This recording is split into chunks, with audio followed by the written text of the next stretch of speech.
Now, I'm going to talk about channel breakouts. And this is a more controversial way to trade. But you'll notice in markets, when they trend, they usually remain in a channel. So I'm looking at the exact same chart of Bitcoin, a one-year chart. Remember, Bitcoin versus the dollar, a daily chart on the Bitfinex. And this goes back to March 2017, and we're right here in March 2018. And you'll notice that for most of 2017, Bitcoin remained in this channel. Even though there was volatility between the channel when you could have made short-term trades, whenever prices dropped to the bottom of this channel, they held. Now, something happened in late November of 2017 when the trend actually changed. It accelerated. So you can see this trend breakout that occurred right here when prices went higher. So if you had been watching Bitcoin from the sidelines and said, I'm just going to wait until the trend changes, I'm going to buy a channel breakout, you would have not bought at any of these prices. And thankfully, because in the short term, you could have lost 20 to 30%. Remember, Bitcoin had 7 pullbacks of over 20% in 2017. However, this would have gotten you long here close to the high. So this is one strategy, the channel breakout, I don't necessarily recommend, but it gives me a good indication that when the trend changes, it's as if the behavior of the market has shifted, because people not only wanted to get long Bitcoin, they had a fear of missing out, so they were willing to buy at any price. So when the trend like this in the channel gets violated, you can see that the behavior is starting to shift. Now, another chart is Ethereum versus the US dollar one day on Coinbase. And I want to show some of these channels that exist in Ethereum that differ greatly from the way Bitcoin trades. Now, Ethereum has these kind of step moves on it, whereas Bitcoin had a long-term trend. So this is a different way of trading a market, but you have to kind of follow what the patterns of what the market's giving you.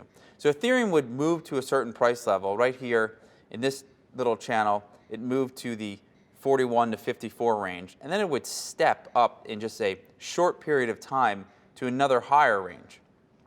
Same thing happened here, a step up, and then it found this range between 160 and 210, and then you had a step to another, and then kind of sideways action for most of the summer. But then the same pattern continued, where Ethereum would break out of this longer-term sideways channel and break higher.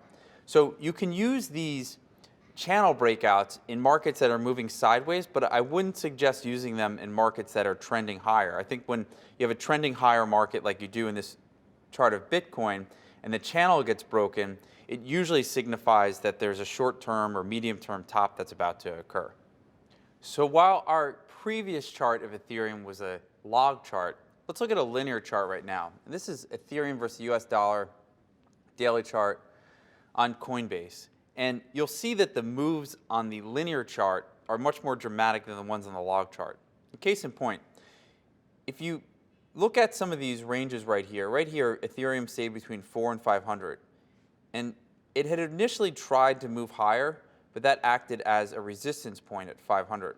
Now, when Ethereum came back and broke 500, this is a signal to get long, because once it breaks out of this channel, there is no resistance until the market decides there's going to be resistance. And when you have an asset that's highly speculative and there's no real way to assign real-world value to it, people just tend to buy because they fear they're going to miss something. And this is really what's been happening with Ethereum over the last year.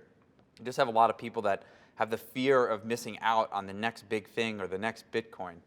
And you'll see this with a lot of crypto assets that come out of nowhere, and this is responsible for 5,000%, 10,000% gains in a short period of time, because there's only a very limited supply of these crypto assets, but you have the whole world really trying to buy the same assets at the same time. So Ethereum here had a little range after this breakout, and it stayed in that range, and then all the moves in Ethereum happened just in a very short period of time. So each of these breakouts and these moves up happen in just a couple days.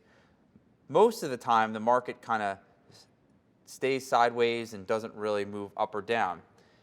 And the key is to understand where is the most effective point that you can buy and be involved in the market for the move, and then get out of it when it looks like the move has expired. So you can use these different entry strategies such as channel breakouts and moving averages to find those points. Now let's look at a chart of Litecoin to show you a huge channel breakout. And you'll notice in this Litecoin chart, there was a range that Litecoin traded in for most of the summer between 50 and 100. So 100 here acted as resistance, whereas 50 was support. And for a while, Litecoin was just kind of bouncing around the support level. But then when it got to 100 again, something changed dramatically. There was a huge rise in volume, and this breakout signaled to market participants that Litecoin was ready to go. And it just happened at the same time the rest of the crypto space was rallying. So Litecoin went from 100 to 400. This is a 4x return in just a couple of days. And this is not something that is ordinary. This is an extraordinary event that you'll probably only see once every couple of decades.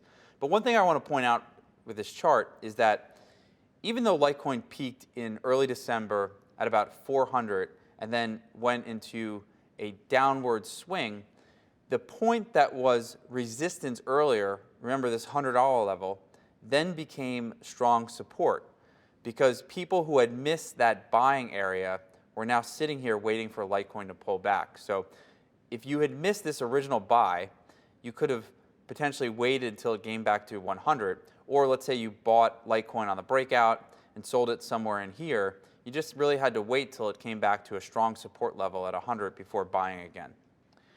Now in the last chart of Litecoin, we looked at how it moved on a linear scale.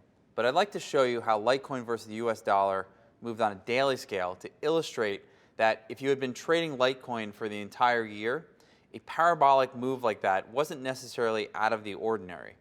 So if you look at this on a log scale, you'll notice that the move in early December in Litecoin that took it from $100 to $400 a coin wasn't that out of the ordinary, because in May you had moves that took it from 10 to 40, and earlier in the year you had moves that took it from $1 to 4.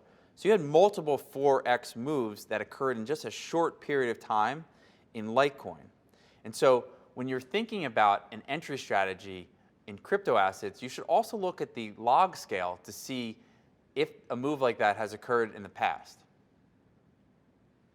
So that concludes our section on entry strategies.